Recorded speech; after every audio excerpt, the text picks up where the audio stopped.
ಹಗರಣಕ್ಕೆ ಸಂಬಂಧಪಟ್ಟಂತೆ ದಾಖಲೆಗಳ ಸಹಿತ ಒಟ್ಟು 6 ದಾಖಲೆಗಳನ್ನ ರಿಪಬ್ಲಿಕ್ ಕನ್ನಡ ನಿಮ್ಮ ಮುಂದೆ ಇಟ್ಟಿದೆ. ಹೇಗೆ, ಎಲ್ಲಿ, ಯಾರು, ಯಾವ್ಯಾವ ಹಂತದಲ್ಲಿ ಸುಳ್ಳು ಹೇಳಿದ್ದಾರೆ, ಯಾವ್ಯಾವ ಹಂತದಲ್ಲಿ ನಿಯಮಗಳನ್ನ ತಮಗೆ ಬೇಕಾದಂತೆ ತಿದ್ದುಪಡಿ ಮಾಡಿಕೊಳ್ಳಲಾಗಿದೆ, ಯಾರ ಪ್ರಭಾವ ಎಷ್ಟಿದೆ, ಯಾರ ಪಾತ್ರ ಎಷ್ಟಿದೆ, ದಾಖಲೆ ಸಮೇತ ನಿಮ್ಮ ಮುಂದಿಡುವ ಪ್ರಯತ್ನವನ್ನ ಪ್ರಾಮಾಣಿಕ ಮಾಧ್ಯಮವಾಗಿ ರಿಪಬ್ಲಿಕ್ ಕನ್ನಡ ಮಾಡಿದೆ. ಈ 6 ಫೈಲ್ಗಳಿಂದ ಹುಟ್ಟಿರುವ ಒಂದಷ್ಟು ಪ್ರಮುಖ ಪ್ರಶ್ನೆಗಳನ್ನ ಮತ್ತೊಮ್ಮೆ ನಿಮ್ಮ ಮುಂದೆ ಇಡ್ತಾ ಇದ್ದೀವಿ. ವಿಜಯನಗರ 3ನೇ ಹಂತದಲ್ಲೇ ಸೈಟ್ ಕೊಟ್ಟಿದ್ದು ಯಾಕೆ? ತುಮಕೂರು ರೋಡ್ನಲ್ಲಿ ದಾಬಾಸ್ಪೇಟೆ ಆಚೆ ಇರೋ ಯಾವುದೋ ಒಂದು ಹಳ್ಳಿಲಿ ಜಮೀನನ್ನು ವಶಕ್ಕೆ ಪಡೆದು ಸದಾಶಿವನಗರದಲ್ಲೋ ಇಂದಿರಾನಗರದಲ್ಲೋ ಸೈಟ್ ಕೊಟ್ಟಂಗಾಯ್ತು ಕತೆ.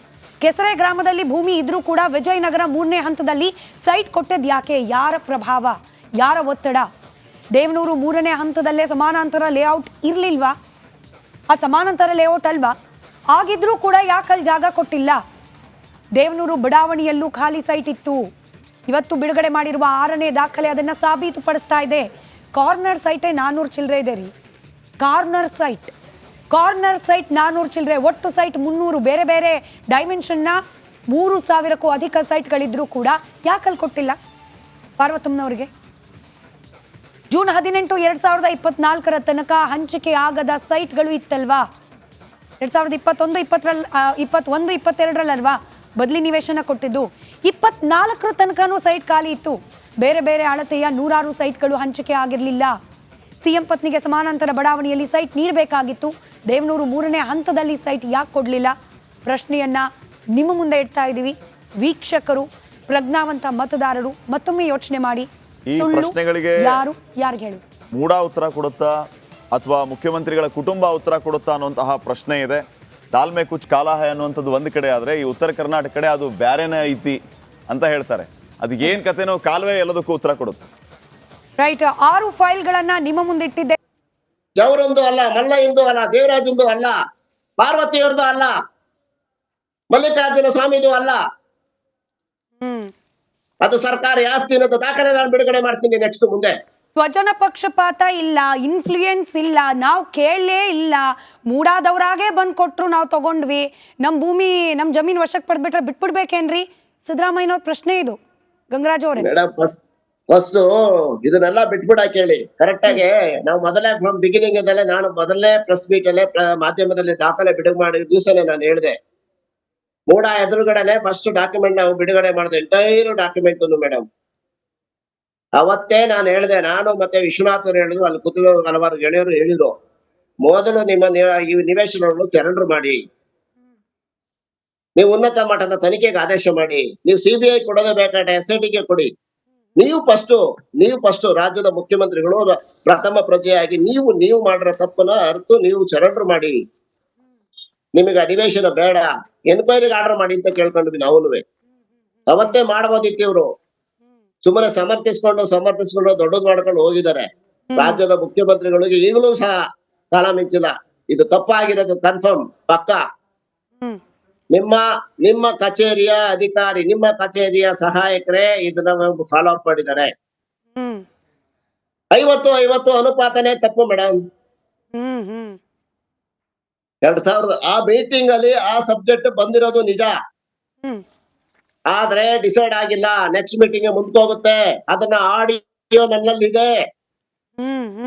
ಆ ಮೀಟಿಂಗ್ ಅಲ್ಲಿ ಏನ್ ನಡೀತು ಅವತ್ತು subject, entire document, entire audio ನನ್ನಲ್ಲಿದೆ. ಮಾಹಿತಿ ಹಾಕಲ್ಲ, ಅದನ್ನು ತಗೊಂಡಿದ್ದೀನಿ. ಆ ಮೀಟಿಂಗ್ ಅಲ್ಲಿ ಎಲ್ಲಾ ಅಲ್ಲಿದ್ದ ಮೆಂಬರ್ಗಳು ಎಲ್ಲಾ ಮಾತಾಡ್ತಾರೆ. ಎಲ್ಲಾ ಮಾತಾಡ್ಬಿಟ್ಟು ಎಲ್ಲರೂ ಹೇಳ್ತಾರೆ, ಎಲ್ಲರೂ ಅವ್ರವ್ರ ಏನೋ ಇದನ್ನ ಹೇಳ್ತಾರೆ, ತಕರಾರುಗಳು ಏನೇನಿತ್ತು ಎಲ್ಲ ಹೇಳ್ತಾರೆ. ಕೊನೆ ಲಾಸ್ಟ್ ಏನ್ ಡಿಸೈಡ್ ಆಗುತ್ತೆ ಮೇಡಮ್ ಆ ಮೀಟಿಂಗ್ ಅಲ್ಲಿ?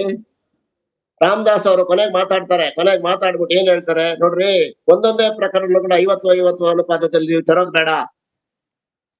ಒಟ್ಟು ಎಷ್ಟು ಮೂಡಾದಿಂದ ಮೈಸೂರು ನಗರಾಭಿವೃದ್ಧಿ ಪ್ರಾಂತ್ಯ ಎಷ್ಟು ಬದಲಿ ನಿವೇಶನ ಕೊಡ್ಬೇಕಾಗಿ ಬರುತ್ತೆ, ಪ್ಲಸ್ ಅದ್ರ ಜೊತೆಗೆ ಎಷ್ಟು ಭೂಮಿನ ಭೂಸ್ಪರ್ಧನ ಮಾಡ್ಕೊಳ್ಳದಲ್ಲೇ ಉಪಯೋಗಿಸ್ಕೊಂಡಿದ್ದೀರಾ, ಅದಕ್ಕೆಲ್ಲ ಎಷ್ಟು ಕೊಡ್ಬೇಕಾಗುತ್ತೆ, ಎಷ್ಟು ದುಡ್ಡು ಕೊಡ್ಬೇಕಾಗುತ್ತೆ, ಇಲ್ಲ ಅಂದ್ರೆ ಎಷ್ಟು ಬದಲಿ ನಿವೇಶನ ಕೊಡ್ಬೇಕಾಗುತ್ತೆ, ಸಂಪೂರ್ಣವಾದ ವರದಿ ತಗೊಳ್ಳಿ. ಅಲ್ಲಿದ್ದಂತಹ ಭೂಸ್ವಾಧೀನ ಶಾಖೆಯ ಅಧಿಕಾರಿ ಚಂದ್ರಮ್ಮ ಅವರಿಗೆ ಇದನ್ನ ಇನ್ಸ್ಟ್ರಕ್ಷನ್ ಕೊಟ್ಟರು. ಆ ಮೀಟಿಂಗ್ ಅಲ್ಲಿ ಕೊಟ್ಟು ಈ ಎಂಟೈರ್ ವರದಿ ಸಮೇತ ಒಂದು ದೊಡ್ಡ ಸ್ಕ್ರೀನ್ ಹಾಕಿ, LED ಸ್ಕ್ರೀನ್ ಹಾಕೊಂಡು ಅದ್ರ ಮೇಲ್ಗಡೆ ಡಿಸ್ಪ್ಲೇ ಮಾಡಿ ಏನೇನು ನಮಗೆ ಎಕ್ಸ್ಪ್ಲೈನ್ ಮಾಡಿ ನೆಕ್ಸ್ಟ್ ಮೀಟಿಂಗ್ ಅಲ್ಲಿ ಸಂಪೂರ್ಣ ವರದಿ ತಗೊಂಡು ಮಂಡಿಸಿ ಒಂದು ಅರ್ಧ ದಿವಸ ಇದಕ್ಕೋಸ್ಕರ ಸೀಮಿತವಾಗಿ ಇಟ್ಟುಬಿಡೋಣ ಅಂತ ಹೇಳ್ಬಿಟ್ಟು ಡಿಸೈಡ್ ಆಗಿ ಮುಂದಿನ ಮೀಟಿಂಗ್ಗೆ ಮುಂದಕ್ಕೆ ಹೋಯ್ತು, ಪೋಸ್ಟ್ಪೋನ್ ಆಯ್ತು. ಅದು ನಿರ್ಣಯ ಆಗ್ಲಿಲ್ಲ, ನಿರ್ಧಾರನೂ ಆಗ್ಲಿಲ್ಲ. ಅವತ್ತು ನೆಕ್ಸ್ಟ್ ಮೀಟಿಂಗ್ ತರಬೇಕಿತ್ತು ಸಬ್ಜೆಕ್ಟ್. ನೆಕ್ಸ್ಟ್ ಮೀಟಿಂಗ್ ಸಬ್ಜೆಕ್ಟ್ ಬರ್ಲಿಲ್ಲ, ಇದನ್ನೇ ರೆಸಲ್ಯೂಷನ್ ಆಗಿ ಮಾಡ್ಕೊಂಡಿದ್ದಾರೆ. ಅದು ಆಡಿಯೋ ಇದೆ, ಆ ಆಡಿಯೋ ಇದೆ. ನಾನು ಮಾಹಿತಿ ಹಕ್ಕಲ್ಲಿ ನಾನು ತಗೊಂಡಿದ್ದೀನಿ, ಅದ್ರ ಆಡಿಯೋ ಇದೆ. ಆ ಮೀಟಿಂಗ್ ಅಲ್ಲಿ ನಡೆದದ್ದು, ಯಾರ್ಯಾರು ಏನೇನು ಮಾತಾಡಿದ್ರು, ಕೊನೆಗೆ ಡಿಸೈಡ್ ಆಗಿತ್ತು ಅಂತ.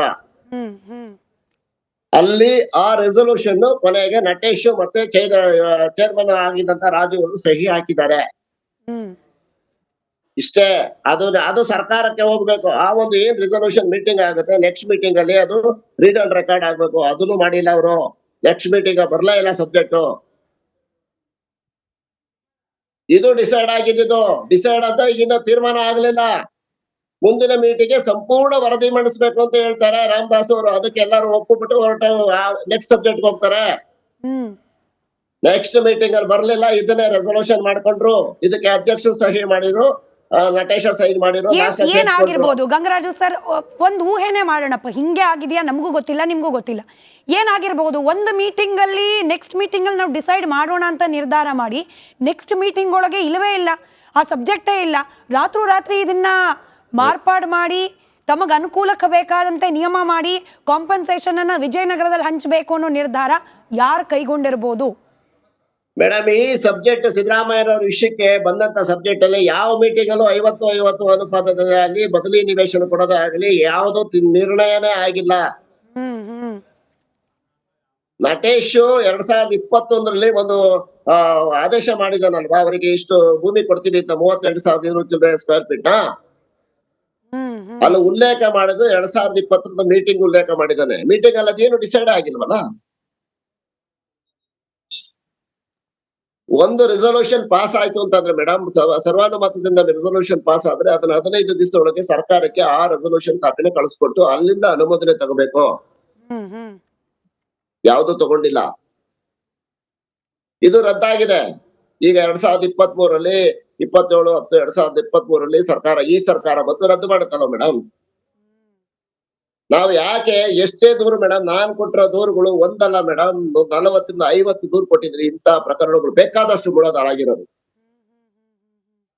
ಯಾವುದಕ್ಕೂ ಯಾವುದೇ ಸರ್ಕಾರನ ಕಿಮ್ಮತ್ತು ಕೊಡಲ್ಲ, ಯಾವುದೇ ಅಧಿಕಾರಿಗಳು ತಲೆ ಕೆಡಿಸ್ಕೊಳ್ಳಲ್ಲ. ಮಾತ್ರ ರೈಟಿಂಗ್ ಅಲ್ಲಿ ಬರೀತಾರೆ, ಅದ್ರ ಮೇಲೆ ಕ್ರಮ ಜರುಗಿಸಿ ಅಂತ ಬರೀತಾರೆ. ಯಾವನು ಕ್ರಮ ಜರುಗಿಸಲ್ಲ ಮೇಡಮ್. ಅಲ್ಲಿ ಕೊನೆ ಲಾಸ್ಟ್ಗೆ ಈ ಸರ್ಕಾರ ಬರುತ್ತೆ. ಈ ಸರ್ಕಾರ ಬಂದಾಗ್ಲೇನಾದ್ರೂ ಒಂದು ಆಗುತ್ತೇನೋ, ಇನ್ನೋದಲ್ಲ ಹಗರಣ ತೆಗಿಬಹುದು, ಇದಾರ ನಿಲ್ಲುತ್ತೆ 50-50 ಅನುಪಾತ ಅಂತ ನಾವು ಕಾಯ್ಕೊಂಡು ಕೂತಿದ್ವು ಮೇಡಮ್.